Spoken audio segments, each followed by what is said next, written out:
대단히 침착하게 자기에게 꼭 필요한 행동만 하고 목격이 될 가능성을 최소화시키면서 최단 시간 내에 공격을 마무리하고 도주했습니다. 저는 어떠한 감정의 또 격정의 흥분의 요소도 발견되지 않았습니다. 오로지 살인을 위한 공격만 있었죠. 이 살인은 이 범인에게 있어서는 업무인 거죠. 비즈니스 스타일 킬링이라고 합니다. 비즈니스죠. 업무로서의 살인인 거예요. 단독 범행일 수가 없는.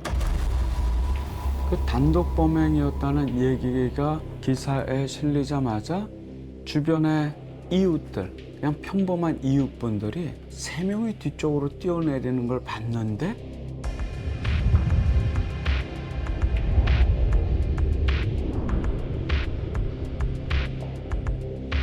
애들이 태권도장 갔다면 그 사건 현장에 있었다는 겁니다. 근데 여러 명이 뛰어내리는 걸 봤다라고 해서 너무 놀랐던 거죠. 그래서 무슨 얘기를 했냐 그랬더니 그때 당시 사람들이 우르르 내려오는 걸 뛰어내리는 걸 봤다는 걸 얘기를 어렵게 했다는 겁니다. 그래서 그 아이들을 제가 지금 기억해 누군지 그 얘기를 해줬고 제가 전달했는데 그 얘기가 어떻게 묵살이 될 수 있는가. 31동 뒤편, 그러니까 뒤편이니까 29동이었어요 그때. 최모 여자인데 사건 직전 9시 50분쯤 20대 후반에서 30대 중반 청년 3명이 학시 아파트 31동 뒤편에 시동을 건 채 차를 주차시켜 놓고 서성거리는 것을 목격을 했다. 그 다음에 이제 이모군이라고 나타나요. 가가 이제 마치고 돌아오는데 31동 복도 그쪽에서 쿵 하는 소리를 2번을 들었다 이거예요. 2명이 차 밖에서 서성거리거나 2명이 있었고 한 사람 운전석에 있어갖고 그놈 타고 도망갔다.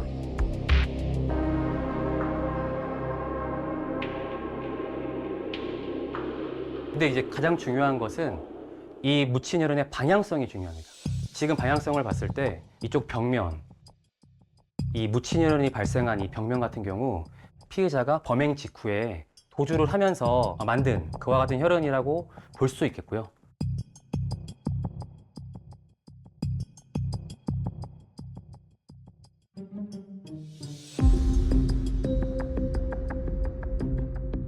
아파트 출입구 쪽이 아닌 아파트 출입구 반대쪽에 복도 끝 계단 쪽으로 방향성을 보이고 있습니다.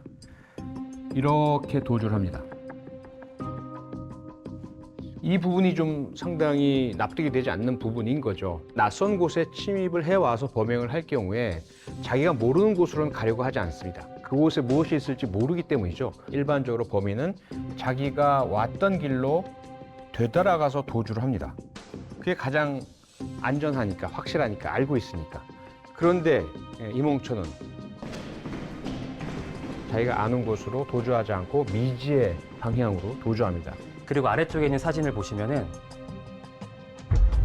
아파트 출입구 반대쪽 복도 끝 계단을 내려가게 되면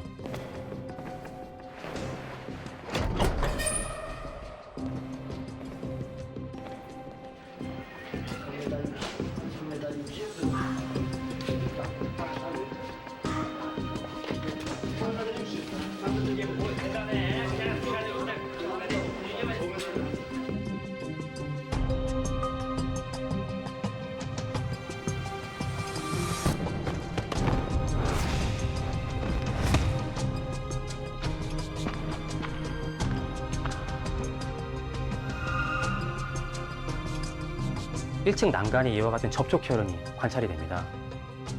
계단으로 도주를 한 이후에 난간을 접촉하고 최종적으로 도주한 것으로 보입니다.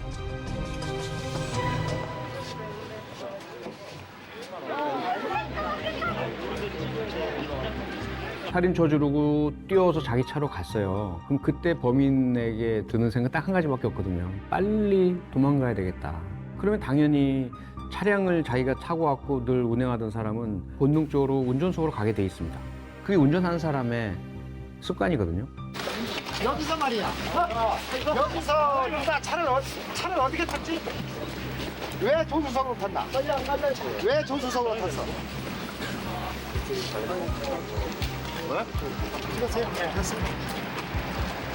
그다음에 빨리 도망가야 되겠다라고 생각하고 차로 달려간 사람이 운전석이 아니라 조수석을 한다. 이거는 뭔가 아주 커다란 그러한 습관과 본능과 그 순간의 요구를 거스를 수밖에 없는 어떤 다른 요인이 있다는 거죠. 가장 일반적으로 발생하는 건 운전석에 누군가가 앉아있는 상황이죠. 근데 이제 입었던 옷, 본인의 옷에서 튄 핏자국, 이게 굉장히 중요한 증거물이죠. 그래서 찾기 힘들겠다. 저희 형기 내가 그래 좀. 그 감식된 것을 지금 저 본청에 올라가 있기 때문에 흐름도 안 나왔어요. 예, 곧 나온 대로 그게 언제 나왔지? 결과가 나와요. 결과가 나와요.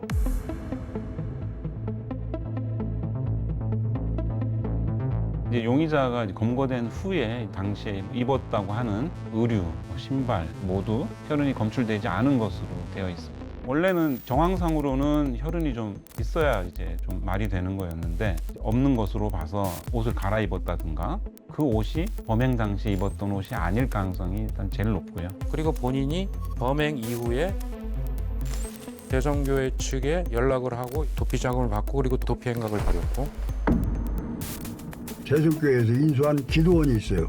수양관. 글로 가라고 시켰다는 거예요. 외부에서 안 보여요. 이렇게 산이 쭉 둘러싸여 있어갖고 안에 분지처럼 쏙 들어가서 바깥에서 보면 잘 안 보여요.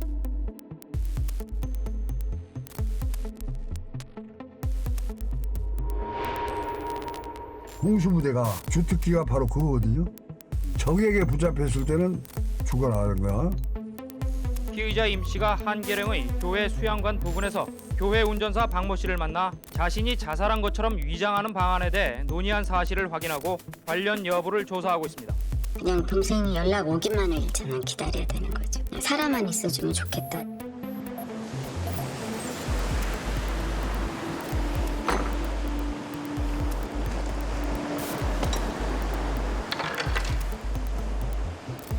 근데 그때 이제 전화가 왔는데 어디냐 그러니까 속초 바닷가라고 파도 소리가 많이 들렸고 거긴 왜 갔냐 그러니까 죽으러 갔다고. 그래서 그래도 죽으면 안 된다. 돌아가신 분은 돌아가신 분인데 또 제 동생이잖아요. 걔가 바닷속에서 죽어서 시신으로 떠오른다면 또 제 마음이 어떡하겠어요. 그래도 동생인데. 그러니까 너는 그냥 잘 숨어 있어. 누나들 입장에서는 그 말 외에는 할 수가 없더라고요. 이름 특정 지역 조회하고 2, 3일 거의 밤낮을 거의 못 잤던 것 같거든요. 강원도 수사까지 가고 이러는 일들이 막 이렇게 연속적으로 이어졌어요. 이 정도면 막힐 줄 알았는데 끝내 풀 수 있는 단서를 하나 찾아오고.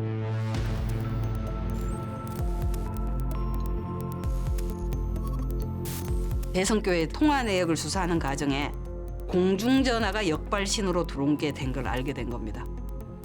그 밤에 강원도로 가는 공중전화였고. 이몽천이한테 부탁받아고 걸려있는 카렌다를 다 소각시키고 걷어서 교회 카렌다를 없애라고 해갖고. 교회 달력인데 아무 생각 없이 달력을 푹 찢어가지고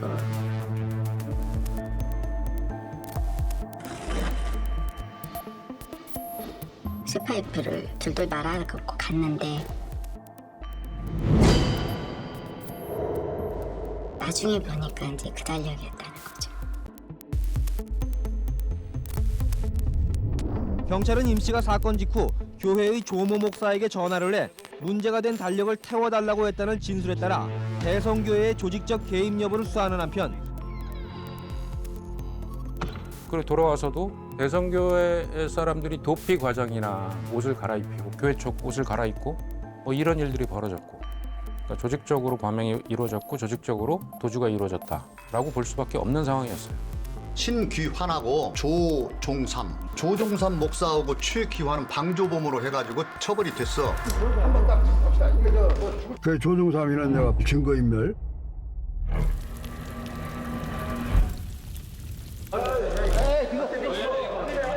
신기한 범인 도피죄. 일공소에서 만난 이유는 뭡니까? 저희 집으로 올라올 수 있는데. 서로 거기가 아는 장소가 될 것 같아요. 저희가 왜 아는 장소가 될 거야? 공항에 다니면서 정확한 장소가 어디예요? 그거는 지금 공항이 없네요. 숨겨주고 감춰주고 언니 간다 라는 것은 동료라서가 아니라 그의 범행에 동조를 하고 그의 범행 동기를 공유하고 있기 때문 아니면 일어날 수 없는 일입니다. 이런 식으로 해서 다 입건을 해놨어요. 지난 2월 발생한 종교연구가 탁명환 씨 살해 사건은 구속된 임홍천 씨 단독 범행이 아니라 대성교회 설립자 박윤식 목사의 사주에 의한 것이라고 하는 사실이 확인이 됐다고 오늘 검찰이 발표했습니다. 김규현 검사 맞아요. 이제 이름이 김규현 맞아. 박윤식이 들어오면 내가 반드시 구속한다. 김규현 검사인가? 그 사람 아주 소리도 크고 니는 지금 이렇게 검찰에 넘어가면은 니 담당하는 검사가 보통 검사가 아니야. 풀고 가야 돼. 그때 그 대회 그 장로가 수십 명 되는데 회계 담당하는 장로가 나를 많이 찾아왔어요.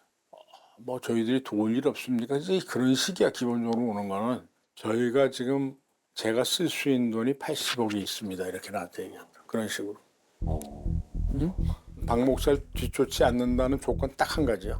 그래서 내가 뭐라 그랬는 줄 알아요? 그 얘기를 듣고 액수 얘기 듣고 인간 김규현의 값이 이거밖에 안 되냐 내가 그랬어. 그래서 거기서 시끄럽했지 완전히. 그다음부터 이제 새로운 협박이 들어오기 시작했지. 죽이겠다고. 내가 저 웬만하면 겁은 잘 안 먹는데 그때 겁을 좀 먹었어. 나만 위협하는 게 아니야. 거기서 얘기하는 게 애들이 어린데 잘 살펴야지 뭐 이런 식으로 온다고. 그러니까 이 사건의 경우도 완벽하게 끝내지 않고 사표 쓰게끔 시골로 쫓아내라. 아주 먼데 승진도 못하게 하고. 시골 쫓겨가니까 거기다 싹 보다가 한 곳에 싹 들어와서 조사 한번 받고 무혐의 됐어.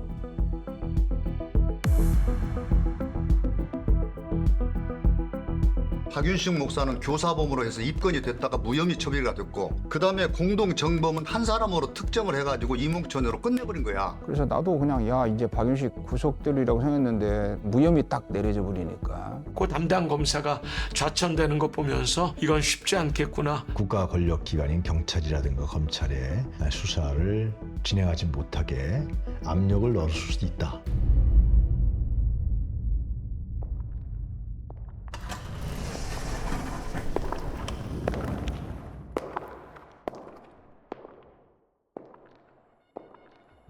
제가 이제 뭐 세상적으로 얘기하면 대성교회 2인자 역할을 했는 거죠, 제가. 박윤식 목사님의 가장 큰 총애를 받았고 때때로는 박윤식 목사님한테 직언을 하고 다른 말을 할 수 있는 사람은 나밖에 없었으니까는 감히 다른 분들이 이렇게 생각할 수 없는 그런 제가 위치를 가지고 있었죠. 소위 얘기해서 개인적인 모든 사생활을 다 아는 사람이죠. 저는 1994년도 탁명환 소장 살인사건 당시에 사고대책위원장을 맡았던 이강옥 장로입니다. 그러면은 그거에 대해서 박윤식 목사한테 직접 확인도 해보셨어요? 박윤식 목사가 범행을 사주했는지 혹은 이몽천 혼자 한 건지 공범이었는지. 우리는 그것을 당연시했어요. 야, 그것 좀 한번 해치워. 이런 어떤 메시지가 전달이 된 거야.